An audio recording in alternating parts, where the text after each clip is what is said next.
Hello everyone. सो कैसे हैं आप सब? आई होप अच्छे होंगे।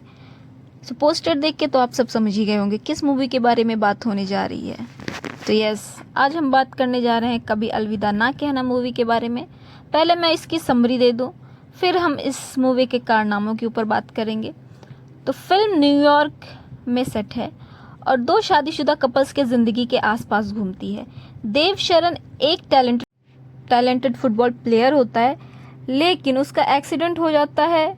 उसकी वजह से उसका करियर ख़त्म हो जाता है। इसके बाद वो अपनी ज़िंदगी में काफ़ी निराश चिड़चिड़ा हो जाता है। इसका असर उसके परिवार को भी देखने को मिलता है और उसका परिवार भी इसके साथ में सफ़र करते हैं।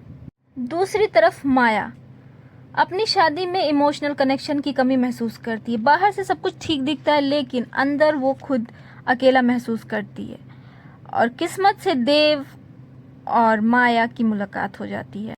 दोनों पहले एक दूसरे की शादी बचाने की बात करते हैं, लेकिन धीरे धीरे खुद ही एक दूसरे से उन लोगों का कनेक्शन बन जाता है, जिसकी वजह से वो लोग अपनी फैमिली से अलग हो जाते हैं, अपने पार्टनर से अलग हो जाते हैं।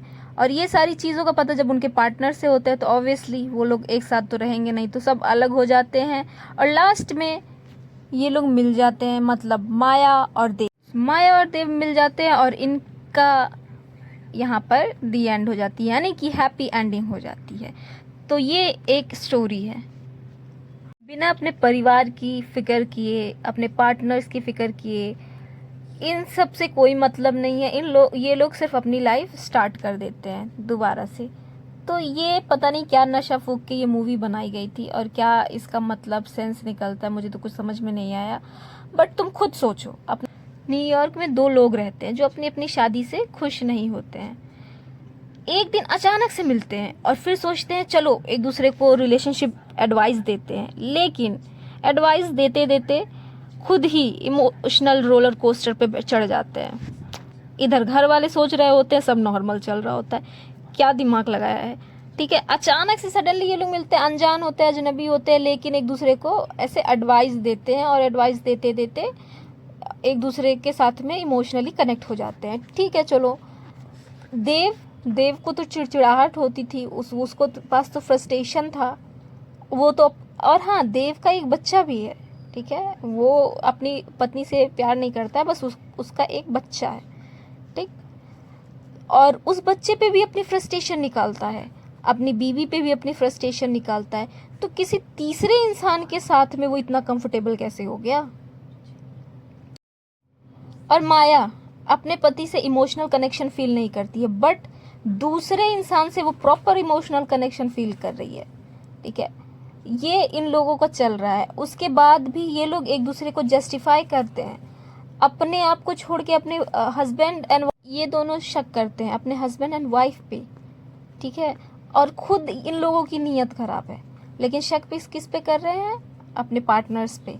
ठीक है, उसके बाद में देव अपनी वाइफ पे चिल्लाता है। वो अगर कुछ सक्सेस करती है या मतलब किसी चीज़ में उसको कामयाबी मिलती है, देन इसको देव को बहुत ज़्यादा प्रॉब्लम होती है। ठीक है, वो इससे जलता है, अपनी वाइफ से ही जलता है और अपने बेटे को मतलब उसकी पसंद की कोई भी चीज़ नहीं करने देगा। ठीक है, और ये जो माया है, ये अपने हस्बैंड को इर्द गिर्द भी नहीं भटकने देगी, वो नॉर्मल रहेगा, लेकिन किसी पराये इंसान को प्रॉपर अपनी सारी चीज़ें शेयर करेगी, सारी इमोशंस शेयर करेगी। ठीक है, उसके बाद में ये सब चीज़ें करने के बाद ये लोग अपने पार्टनर्स को चीट करते हैं। ठीक, उसके बाद में बहुत सारी चीज़ें होती है, नाटक ड्रामे इन लोग के चलते हैं। देन ये लोग लास्ट में खुशी खुशी मिल जाते हैं और इस पिक्चर के, इस मूवी के, ठीक है, ये लोग हीरो एंड हीरोइन हैं। मतलब हीरो एंड हीरोइन मतलब मेन कैरेक्टर यही लोग हैं और इनको इस तरीके से जस्टिफाई किया गया है कि ये लोग बहुत मतलब अच्छा कर रहे हैं। तो नॉर्मल जनता बेवकूफ़ तो है नहीं, इंसान को समझ में तो आता है क्या गलत है क्या सही है। ठीक है, तो ये मूवी एकदम मुझे बकवास लगी, किसी लायक नहीं। इस मूवी का क्या सेंस बनता है, क्या चीज़ है, मुझे तो कुछ भी समझ में नहीं आया। और स्पेशली माया का कैरेक्टर और ये देव, इनके पार्टनर्स इनके लिए प्रॉपर पूरा लॉयल हैं। ठीक है, इसका बच्चा भी है और देव अपनी वाइफ को मतलब स्कूल टाइम से ही जानता है। ठीक है, पूरा इन लोगों का लव मैरिज रहता है, फिर भी उसको श्योरिटी नहीं है अभी तक। श्योरिटी जब श्योरिटी थी नहीं तो शादी किया क्यों? सेम यही चीज़ माया के साथ में है, उसको भी श्योरिटी नहीं है कि वो क्या चीज़ है। लेकिन नहीं, ये दोनों ने तय किया था कि ये सब टाइम पे जाएंगे, उसके बाद इन दोनों की ज़िंदगी बर्बाद करेंगे। अपना तो मिल लिए। सो ये है मूवी, और चीटिंग को इतना अच्छे से जस्टिफाई किया गया है इस मूवी में, जो कि आपको समझ में आ ही रहा होगा। ठीक है, मिलते हैं नेक्स्ट वीडियो में, तब तक के लिए बाय बाय।